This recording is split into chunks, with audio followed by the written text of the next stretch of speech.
Ẹ kú déédéé wòye, orúkọ tèmi ni Yomi Ṣókóyà Èkó. Nǹkan tí mo fẹ́ sọ̀rọ̀ nípa ẹ̀ ni especially àwọn obìnrin tí a máa discuss manhood ọkọ wa, okó ọkọ wa pẹ̀lú àwọn ọ̀rẹ́ wa. Àwọn ọkùnrin míì náà bàjẹ́ o tó máa ń discuss bí abẹ́ ìyàwó wọn ṣe rí pẹ̀lú ọ̀rẹ́ wọn, bí wọ́n fẹ́ show off. Kò sí nǹkan tó ń jẹ́ show off nípa láti máa discuss manhood. Ọkọ mi o, 8 inches ni o, 7 inches ni o. No, it's best known to you and your spouse or whoever you having relationship with.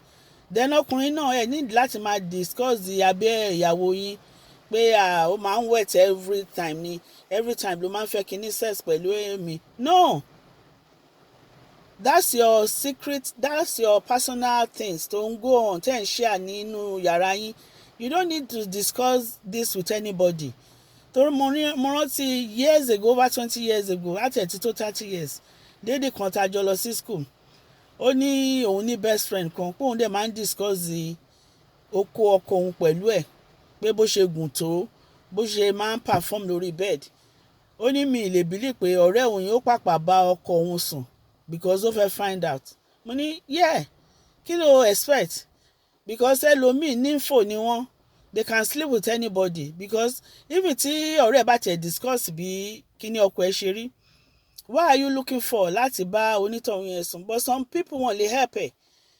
Bó ṣe ń bá wọn discuss yẹn, they are already aroused pé àwọn máa débẹ̀ ṣá ni. So kò necessary kí wọ́n máa sọ fún ọ̀rẹ́ ẹ̀ bí okó ọkọ ẹ ṣe rí àbí bí abẹ́ ìyàwó ẹ ṣe rí.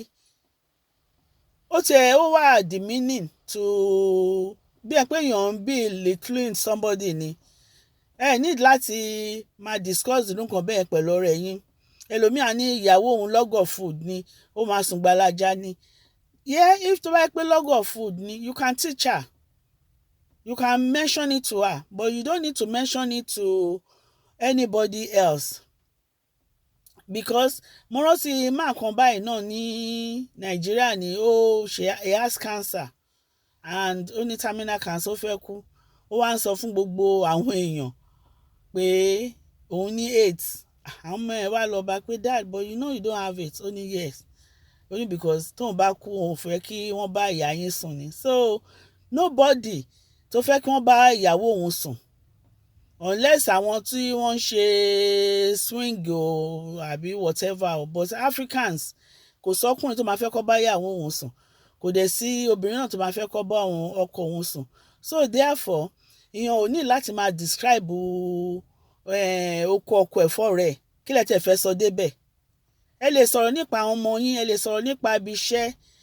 You can discuss a lot of things, but not your manhood with your friends. Ọkọ ẹ or kí ọkùnrin máa discuss bí abẹ́ ìyàwó ẹ ṣe rí. No, ó tẹ̀ wá dẹ́rì.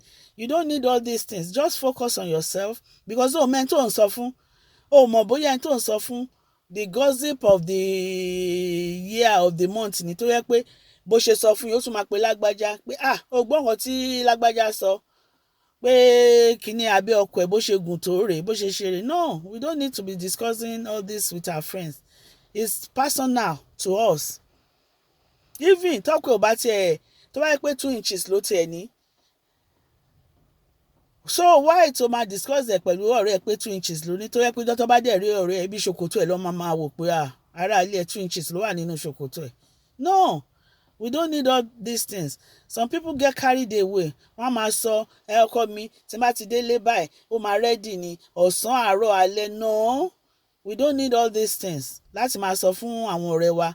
Even ọ̀rẹ́ pàápàá tó bá ti fẹ́ máa sọ, á ní wo ọ̀rẹ́ má sọ nípa yẹn, because it's personal between you and husband, or personal between you and your wife. O ní láti máa rubbish ìyàwó ẹ̀ or kò máa sing praises. You don't need it.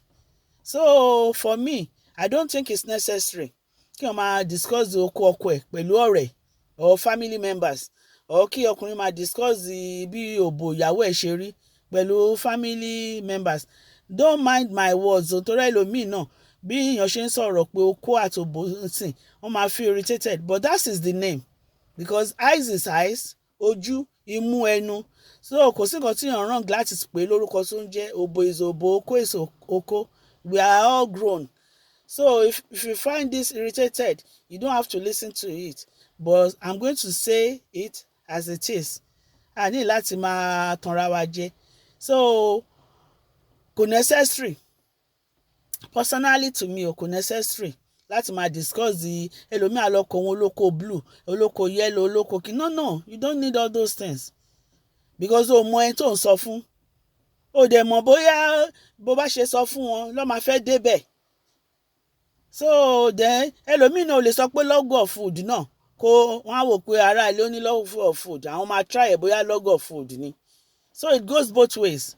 We don't need to be discussing manhood àbí abẹ́ ìyàwó yàn pẹ̀lú anybody. Whatever you do in your room is in your room.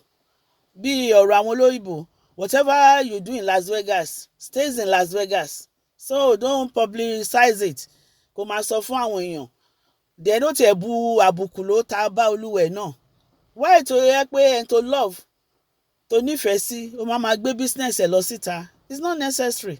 So that's why the answer is no.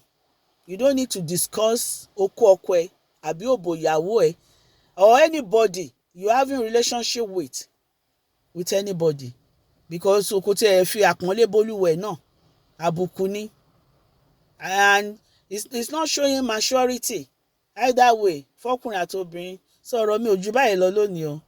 Kí Ọlọ́run ọba kó máa fi ṣọ́ ẹ̀ṣọ́ gbogbo wa o. Peace out. Ire o.